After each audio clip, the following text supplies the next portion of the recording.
Cool. Welcome back, Jacob. Thank you. Yeah. It's good to be here. So, as we said last week, you went and looked at more risk assessments for you to do. How did that go? Great. I learned I'm terrible at risk assessing. That's what I Okay. learned. But you're a great teacher. Well, thank you for that. We're going to start by brainstorming specific triggers that might cause you to update the risk assessment. So let's say we've already got a risk assessment for this program. Mm-hmm. What things do you think might come up for that you'll have to change the risk assessment for? New risks? Okay. Or is this risk assessments per risk? So maybe modify a risk assess, or add a new risk assessment for a new hazard. That's good. Yeah. So what might be new? Why might you need to add a hazard? Maybe we didn't know about a hazard until it happened, and then now we've learned about the hazard. Yeah. Yeah. An incident, in other words. Yes. Well, part of that is I think if we didn't know about the hazard, there might be questions: why did you not figure that out? Mm. And why hadn't you covered it, and that might affect our insurance. But let's say it was just something that, COVID-19. That was just beyond what anyone thought. So in that sense, we needed to have new risk assessments for COVID-19. Makes sense, yeah. But prior to COVID-19 happening, no one knew that was a risk. But, if it was like, why didn't you have a risk assessment for slip, trip and fall? So what else why might you need to modify a risk assessment? Maybe someone who put in the risk assessment did a really bad job. Instead of update. Okay. Assuming that everyone is being professional and they're doing their jobs correctly. Okay. Maybe one of the risks is no longer a risk. Maybe. Why might that happen? New locations. Okay. Yeah. Or renovations. Yeah. So a new location might mean that there's new risks. So why would a new location introduce new risks? New risks, well, new environment, So new things to look out for. So what let's say, rather than doing Mandarin, Mount Tambourine Convention Centre, we go to Sunshine Coast Convention Centre. Lovely. What risks might be in Sunshine Coast Convention Centre that aren't in Mount Tambourine? Oh, if it's on the beach, probably drowning is a good Okay. risk. Yeah, cool. There's one thing that you didn't mention that I should point out is legislation. So sometimes the laws change and they require different things of us, and maybe it's a good thing. There might be some stuff that we weren't aware of before. There was legislation that came out recently on sexual harassment and discrimination, that kind of stuff, and we had to make some changes to our risk assessments to accommodate that legislation. So that sometimes the laws change, so our risk assessments need to reflect that. When COVID-19 was an issue, there was a lot of legislation that we needed to address, but now that COVID-19 is no longer an issue, as big as an issue, they don't really need to be in the risk assessments as much. Of course. Yeah. Makes sense. As in, we're not going to be doing the same response strategies and control measures that we were doing before. Yeah. Thank goodness. Analysing. I have just a couple again. We need to identify gaps and implement necessary corrective actions, new locations or activities, which you mentioned. So we have the scenario in here. So this is a big form. Just thinking. So it's managing psychosocial hazards at work. This is a code of practice. So I need you to look at this form, and we're going to what we're going to be doing for today's sessions is looking at this form and seeing how we need to change our risk assessment based on this information that has just come out from the Australian government. So this is not legislation, this is a code of practice that Safe Work Australia has put out to tell us how to implement the legislation changes. Okay. So introduction. So it tells us, what do you think this introduction might be helpful for in putting into our risk assessment? What information can it give us that we need to put in? So I just meant the section, this introduction, like what does this paragraph tell us? I see what you mean. Well, it talks about psychosocial hazards, which cause psychological and physical harm. So it's warning us about psychosocial hazards. Yeah. So thinking is the risk assessment, what do we need to do to this risk assessment to address what's that here? Probably list out some psychosocial hazards. Put some new ones in. I think there's a step before that. What do I need to do to this? Yeah. I don't know. Add? Yeah. That's what I was trying to fish there. Yeah. So you need to add a new hazard. Yeah. Which is psychosocial, and we've said that we can't actually do that, so that's fine. Is that going to be a general? That'd be a general. Okay. I'd imagine. Most of these. I guess all of these. Yeah. And so, based on the introduction that it tells us, can you put in some information to the description? Mm-hmm.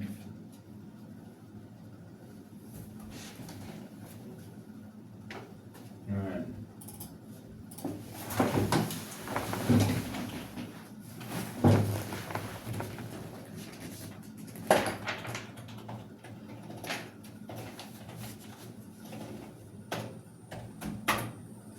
So can maybe, since we're focusing on this, can you make like a proper sentence rather than just one word and that kind of stuff? So like, can you give me a sentence explaining what a psychosocial hazard is? Okay. Yeah, let me read that.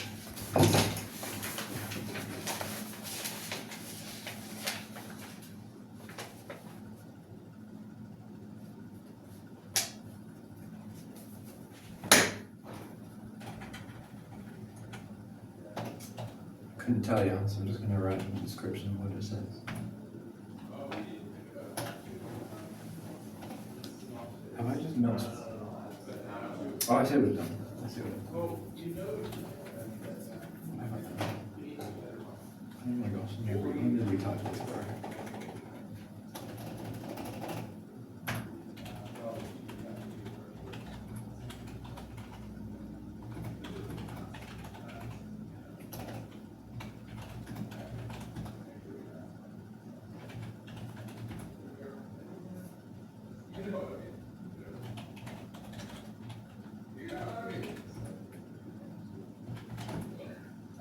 And then we see what happens when we get to the lesson.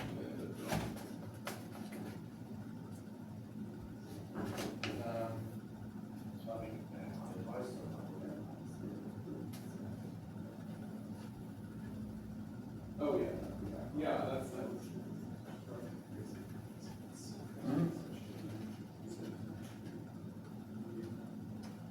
I'm so confused.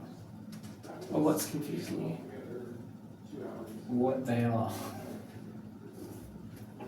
Okay, so you've said psychosocial hazard as a hazard that causes psychological and physical harm, right? Yeah, that's what it said. Yeah, so what's psychological harm? Like,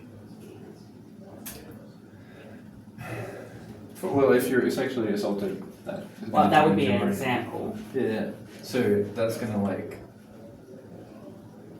I don't know, cause problems. I don't know. Yeah. So mental health problems. Yeah, mental health problems. Yeah. So what do you think the social aspect, psychosocial?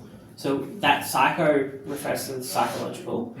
What do you think the social part would refer to? In community, are we getting? Yeah. So social harm. Yeah. Yeah. Social. So so it gives some examples of psychological hazards, right?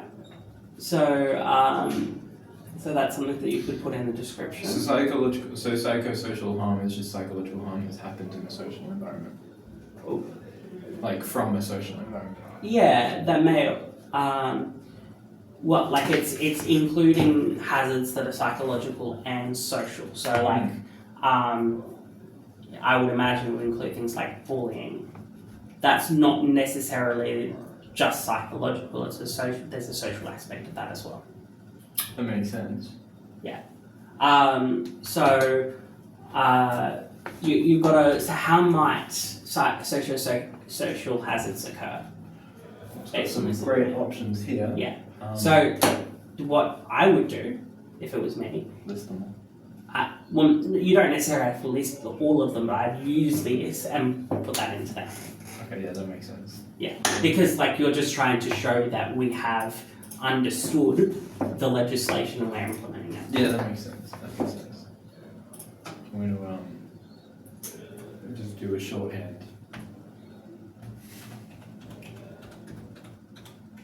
Ideally, I would write it all out. Well, we're spending a lot of time on just this one task. Oh, okay. So, like I'm like doing the shorthand is not.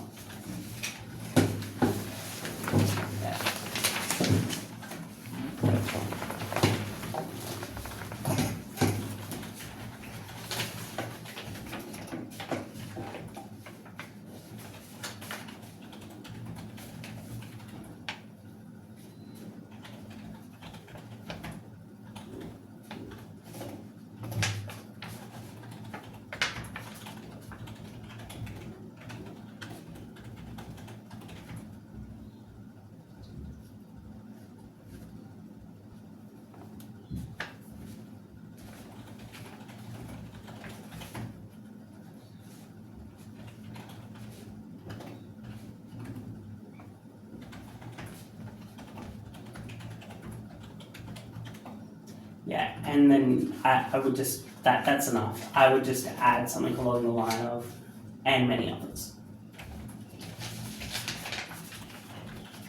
So the reason why you just do that is you're covering all your bases. It's very valid.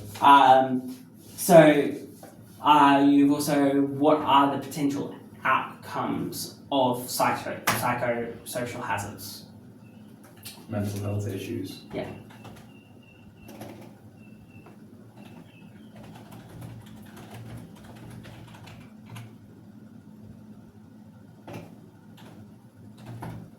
Spell today, goodness gracious. What have I done?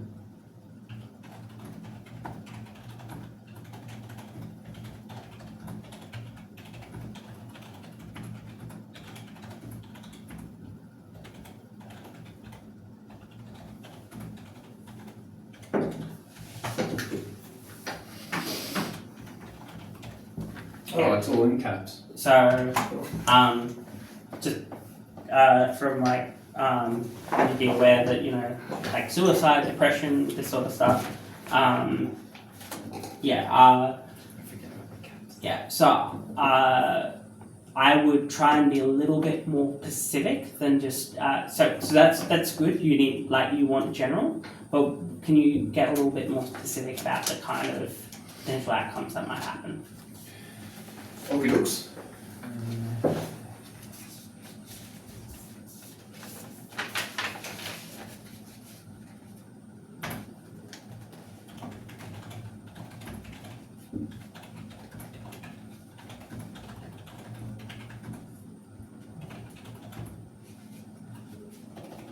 Oh my gosh, it's still caps.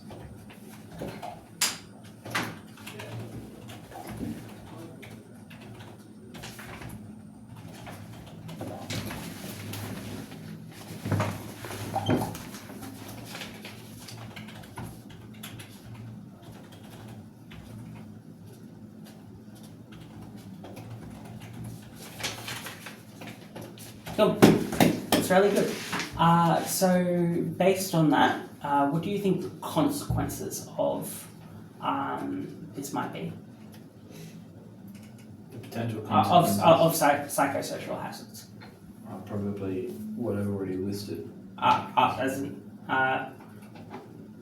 maybe if you expand it, you Expand.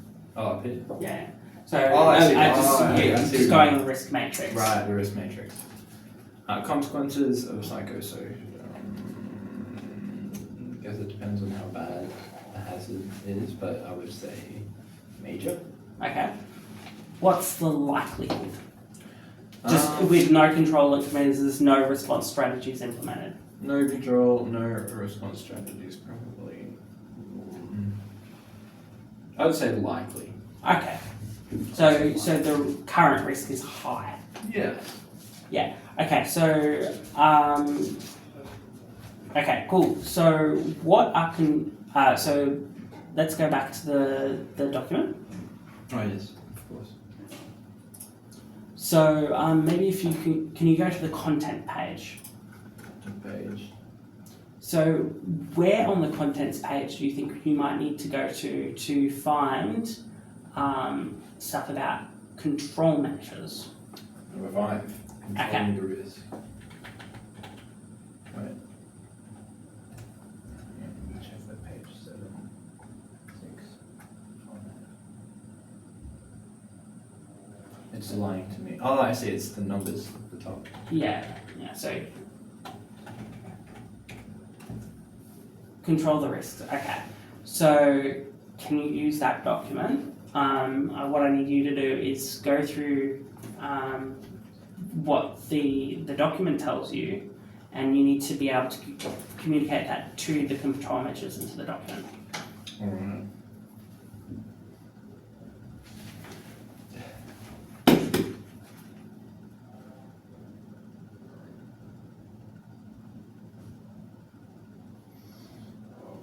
No, I close it. When I put your.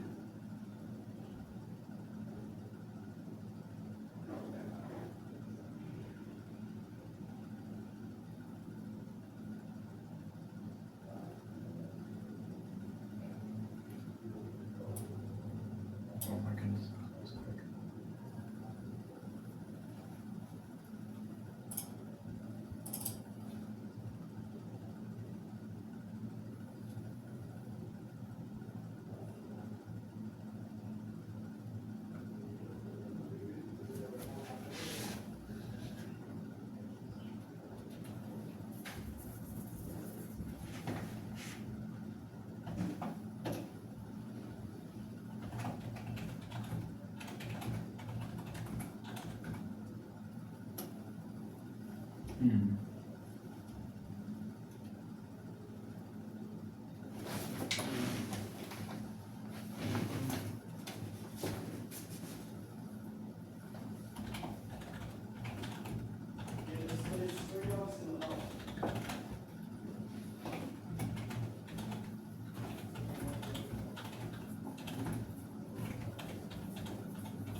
Cool. So can you go back to the contents page? Yes, of course. To answer your question, there'll probably be some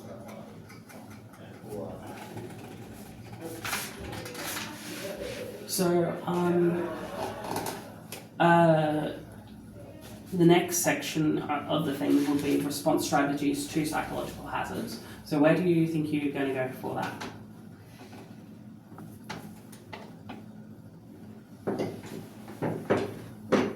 Response strategies to psychological hazards.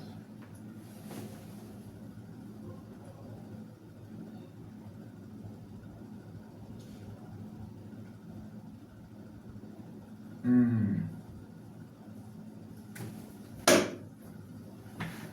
1 sec, my brain still isn't on today. Probably the same place, right? Okay. Implementing control methods. Mm. Oh, Yeah. So just because I'm aware that we have about 10 more minutes before we go into that, there is some other stuff that we do need to discuss. So what control? So this is stuff that we're going to be doing on a continuous basis, right? So how do we need? What strategies do you think is? Okay, sorry. Let me start again. You need to communicate this information to the appropriate people in the organisation of OAC. How do you think you're going to do that?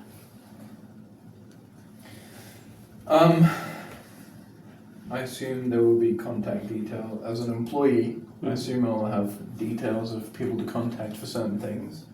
So I would contact probably my supervisor or my superior Okay. about these things, or the person that's written down to contact about these things, and tell them about it. Where in the risk assessment do you think you might go to? I think, can I check the risk assessment? Yeah. Assessment's perfect. I think it would be this one, the responsible person. Yes. So you need to contact them. So how are you going to communicate to Andrew Walkington what he needs to know from those assessments?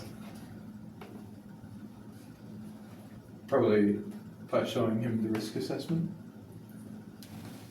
Andrew Walkington has a lot on his plate. Okay. How can you communicate this to him? Like what are the things that he needs to know? What does he need to know? Yeah, what does he need to know? What do you need to communicate to him, and how are you going to do that? He needs to know he's a responsible person. Yeah. Right, so he needs to know what the risk is and how to fix it. Yeah, so let's say like slip, trip and fall. You've said that there needs to be adult supervision, right? Yeah. For the children if they're going to be, and make sure they're not running around on concrete. So what do you communicate to him? Make sure the kids have adult supervision. Okay. What are the means by which you're going to communicate that to him? Well, I would probably have his contact details, so I'd Yeah. probably call him. Yeah. Or send him an email, depending on Yeah. what he likes. That for stuff like this, it's better to do an email because you've got evidence. Right. Cool. Okay. So you'd also be contacting things like the first aid people. So just be like, okay, this is the kind of stuff we're going to have first aid kits, or we'd like, let's say if there's Mount Cambrian Convention Centre, you might talk to them about like the stuff that they have for fire, risk assessment, that kind of stuff. You might have to negotiate with them and that kind of stuff. Okay. So how do you think that? Okay, so I should mention that this is a live document, so it's going to be something that's constantly going to be worked on by people in the organisation, particularly yourself, if you're going to be in charge of this. And you need to make sure that this stuff is constantly kept up to date. So risk assessment's not something that we do once and then we forget about it. How often do you think we're going to review this stuff? Weekly. That might be a lot. Oh, yeah. Annually. Yeah. Or like every 6 months, all that kind of stuff. Right, yeah, that makes If you're just doing it weekly, sense. you, if you were going to do enough to actually be meaningful, you'd be doing nothing else. So, how do you think that you would be, you'd be aware of, the stuff you need to do to update it? How do I think I'd be aware Yeah, what are you going to do to make sure that you're aware? of like what needs to be updated? Yeah.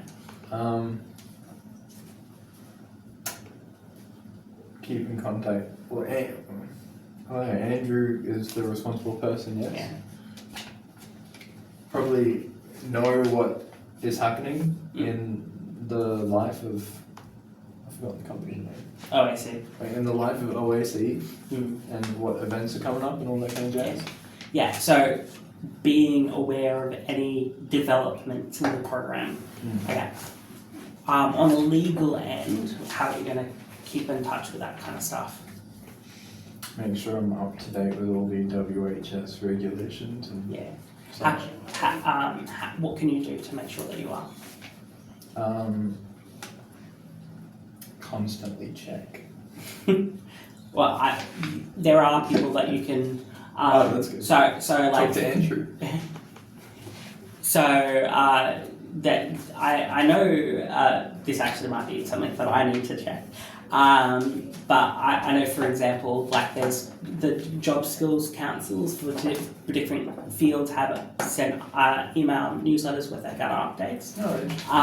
So what I would do, what I probably need to do is figure out what newsletters would be relevant to getting new risk, what legislation, because there are going to be people that are going to be communicating this stuff. In reality, I just listen to whatever Jason tells me to do, but That's what I normally do. yeah, yeah. But like, and there's a legitimacy in saying, if you're not the person that is at the top of the organisation and the other person is responsible for that, then just listening to what they're saying. But you do need to be aware that that's what you're doing, if that makes sense. That makes sense. So how much time have we got left? We've got 28 minutes, so I think just what we need to cover is that you, for your homework, you need to be looking at the response strategies based on information you're finding in this document. And you need to look at the risk matrix for that and obviously put Andrew Walkington. I would encourage you also, so it's fine to have psychological hazards, just in general. Normally what I would do is I would actually break that down to like bullying or isolation or harassment. I'd actually make multiple risk assessments. But if you're just doing a general risk assessment, I would make sure it's a little bit more detailed. So I would encourage you for your homework that you need to fill out that a little bit more on the different risks that you do and just fill out more detail. Thank you very much. Thank you for your time, Jacob. Thank you. Yeah. It's been a lesson. Cool.